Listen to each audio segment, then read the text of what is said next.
Welcome to Kannada doctor health and fitness. ಇವತ್ತು ಹುಡುಗ shoulder ಮಾಡಬೇಕು ಅಂತ ಬಂದಿದ್ದಾನೆ. ಇವತ್ತಿನ ಶೋಲ್ಡರ್ ಟ್ರೈನಿಂಗ್ 7 ಎಕ್ಸಸೈಸ್ ಇರುತ್ತೆ ನಾರ್ಮಲ್ ಆಗಿ, ಬೇಸಿಕ್ಸ್ ಎಕ್ಸಸೈಸು. ಬಟ್ ವೆಯ್ಟ್ ಸ್ವಲ್ಪ ಹೈ ಮಾಡ್ತೀವಿ, ಯಾಕಂದರೆ ಆಲ್ರೆಡಿ ಇವಾಗ ಒಂದು ಎಷ್ಟು ಮಂತ್ ಆಯ್ತಾ ನಿಂದು? ಒಂದೂವರೆ ತಿಂಗಳಾಗಿದೆ. ಸ್ವಲ್ಪ ಮಸಲ್ ಮೆಚುರಿಟಿ ಬಂದಿದೆ. ಬಟ್ ಮೂಮೆಂಟ್ಸು ಹೇಗೆ ಮಾಡಬೇಕು, ಪ್ರಾಪರಾಗಿ ಯಾವ ಥರ ಬಲ್ಕ್ ಮಾಡಬೇಕು, ಅದಾದಮೇಲೆ ಎಷ್ಟು ರಿಪಿಟೇಷನ್ ಮಾಡಬೇಕು, ಯಾವುದಾದ್ಮೇಲೆ ಏನು ಮಾಡಬೇಕು ಅದನ್ನು ಇವತ್ತು ಈ ವಿಡಿಯೋಲಿ ತೋರಿಸ್ತೀನಿ. ರೆಡಿ ಇದೆಯಾ? First shoulder pushup. Knee straight ಮಾಡು. Okay, slow. ಎಷ್ಟಾಯ್ತು? ಹಾಂ,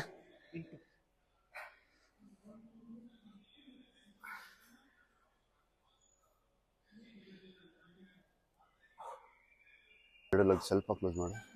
okay, chest up, full squeeze ಮಾಡಿ ಇಂದ back side. Yes, 1, 2, elbow open, 3, elbow open, 4, 5, 6, elbow open ಮಾಡ, 7, 8, 9. ಎರಡನೇ ಎಕ್ಸರ್ಸೈಸ್ ಡಂಬಲ್ ಪ್ರೆಸ್. ಹಾಂ ಆಯ್ತಾ? 1, 2. ಸ್ವಲ್ಪ ವಿ ಶೇಪ್ ಇಟ್ಕೊ, ಸ್ಲೋಲಿ ಡೌನ್ ಇಲ್ಲಿ. ಹಾಂ, ಫುಲ್ ಸ್ಟ್ರೆಚ್ ಇಷ್ಟು ಬರಬೇಕು. ಓಕೆ, 2, 3, 4,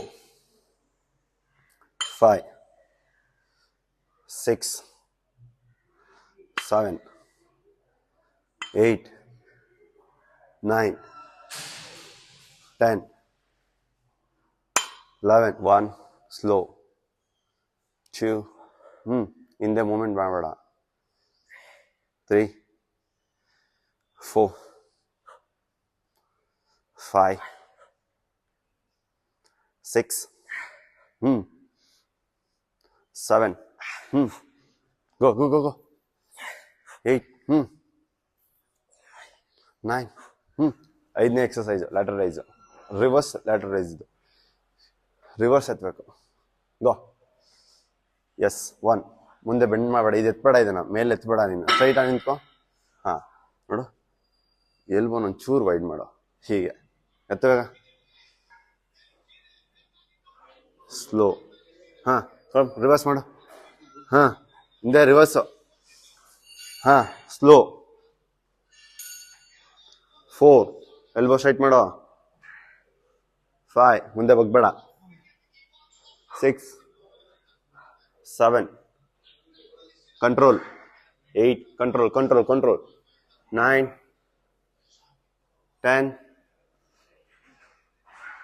11.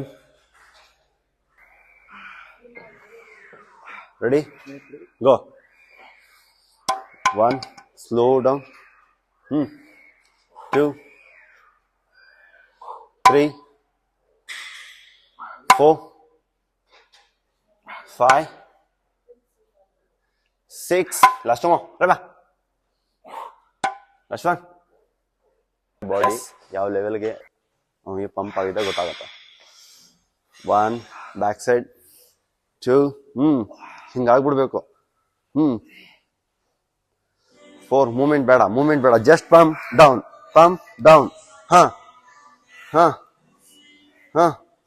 2, 1, ಡೌನ್, ಪಂಪ್ ಮಾಡೋ. ಕಮ ಎತ್ತ ಮೇಲೆ. 1, ಚೆಸ್ಟ್ ಅಪ್ ಮಾಡು. ಗೋ. ಹಾಂ, ಟ್ರಪೀಸ್ ಎಸ್ತದ, ಎತ್ತ ಮೇಲೆ. 2, 1. ಆಗಲ್ಲ. ನಾನು ವರ್ಕ್ ಮಾಡಿದಾಗ್ಲೂ ಬಾಡಿಗೆ ಸಿಕ್ಕಿಲ್ಲ. ಜಸ್ಟ್ ತಿರ್ಗ ಸಾಕು. ನೋಡಿ ಹೆಂಗ್ ಕಾಣ್ತಿದೆ ಅದು. ಸಿಕ್ಕಿಲ್ಲ. ಕಾಣ್ತಾ ಇದೆಯಾ ಶೋಲ್ಡರು? ಬ್ಯಾಕ್ ಹಿಂಗೆ ಇಟ್ಕೊ. ನೋಡು, ಯಾವ ಫ್ರಂಟ್ ತಿರ್ಗೋ. ಓಕೆ,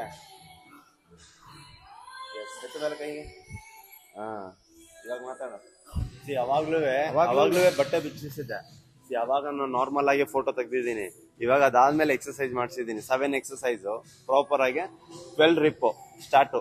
ಆಯ್ತಾ? ಅದಾದ್ಮೇಲೆ ಇವನ್ ಬಾಡಿ ಯಾವ ಲೆವೆಲ್ಗೆ ಪಂಪ್ ಆಗಿದೆ.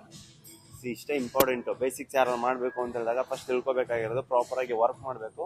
ಬಟ್ ಗೊತ್ತು, ಜಾಸ್ತಿ ವರ್ಕ್ ಮಾಡಿದಾಗ ಜಾಸ್ತಿ ಪಂಪ್ ಆಗುತ್ತೆ, ನಿಮ್ಗೆ ಅವಶ್ಯಕತೆನೇ ಇಲ್ಲ. ಅದು ನಾರ್ಮಲ್ ಆಗಿ ಏನ್ ಬೇಕು ಅಷ್ಟೇ ಮಾಡಿದ್ರೆ ನಿಮ್ಗೆ ಆ ಒಂದು ಲೆವೆಲ್ಗೆ ಪಂಪ್ ಆಗುತ್ತೆ. ಮತ್ತೆ ಅದು ನೀಟಾಗಿ ಉಳ್ಕೊಳ್ಳುತ್ತೆ. ನಿಮ್ಗೆ ಹೋಗ್ತಾ ಹೋಗ್ತಾ ಹೋಗ್ತಾ ಹೋಗ್ತಾ ಬೇಸಿಕ್ ನೀವು ಕಲಿಬಹುದು. ಇವಾಗ ಇವನು ಅದೇ ಕಲ್ತಿದ್ದು. ಎಷ್ಟು ನಿಮಿಷ ಆಯ್ತು ನೀವು ಮಾಡಕ್ ಸ್ಟಾರ್ಟ್ ಮಾಡಿ? ಮಾಡಿ ಒಂದು ಅವರ್ ಆಗಿರ್ಬೋದು ಅಷ್ಟೇ. 1 hour ಮುಗಿಸಿದ್ವಿ. 1 hour ಮುಗಿಸಿದ್ವಿ ಪ್ರೋಗ್ರಾಮ್ನ. ಬಾಡಿ ಮಾತ್ರ ಫುಲ್ ಪಂಪ್ ಆಗಿದೆ ಕ್ಲೀನ್ ಆಗಿ. ಬಾಡಿ ಕ್ಲೀನ್ ಆಗಿ ಪಂಪ್ ಆಗಿದೆ ನಮ್ದು. ಹೆಂಗ ಅನಿಸ್ತು? ವರ್ಕೌಟ್ ಮಾತ್ರ ಫುಲ್ಲು ಕಷ್ಟ. ಗುರುವಣ್ಣ ಜೊತೆ ಮಾಡೋದಂತೂ ಕಷ್ಟ, ಈಗಲೇ ಹೇಳ್ತಾ ಇದ್ದೀನಿ. ಮಾಡಿದ್ರೆ ಮಾತ್ರ ಒಳ್ಳೆ ರಿಸಲ್ಟ್, ಅದಂತೂ ಪಕ್ಕ. ಎಲ್ಲರಿಗೂ ರಿಸಲ್ಟ್ ಸಿಕ್ಕೇ ಸಿಗುತ್ತೆ. ಯಾರಿಗೆ ಆದ್ರೂ ಮ್ಯಾಕ್ಸಿಮಮ್ 45 ನಿಮಿಷದಲ್ಲಿ ನಿಮ್ಮ ಹಾರ್ಮೋನು ಹೈ ಆಗಿ ಡೌನ್ ಆಗುತ್ತೆ. ಆ ಲೆವೆಲ್ಗೆ ನಾವು ಕಾಂಟ್ರಾಕ್ಟ್ ಮಾಡಿ ನಮ್ಮ ಎಕ್ಸರ್ಸೈಸ್ ನಾವು ಫಿನಿಶ್ ಮಾಡ್ಕೋಬೇಕು. ಅದಾದ್ಮೇಲೆ ನಾವು ಫ್ರೀ ಎಕ್ಸರ್ಸೈಸ್ ಮಾಡಕ್ಕೆ, ಅಂದ್ರೆ ವರ್ಕೌಟ್ ಆದ್ಮೇಲೆ ನಾವು ಎಕ್ಸರ್ಸೈಸ್ ನಾರ್ಮಲ್ ಆಗಿ ಸ್ಟ್ರೆಚ್ ಮಾಡ್ಕೊಂಡು ನಾವು ಮಾಡಬೇಕು. ಹೀಗೆ ವಾಚ್ ಮಾಡ್ತಾರೆ Kannada doctor health and fitness. ನಿಮ್ಗೆ ಒಳ್ಳೊಳ್ಳೆ ಫಿಟ್ನೆಸ್ ವರ್ಕೌಟ್ ಒಂದು ಬರ್ತಾನೆ ಇರುತ್ತೆ, ನಿಲ್ಲಲ್ಲ. ಜಯ ಲೈಕ್ ಮಾಡಿ, ಸಬ್ಸ್ಕ್ರೈಬ್ ಮಾಡಿ.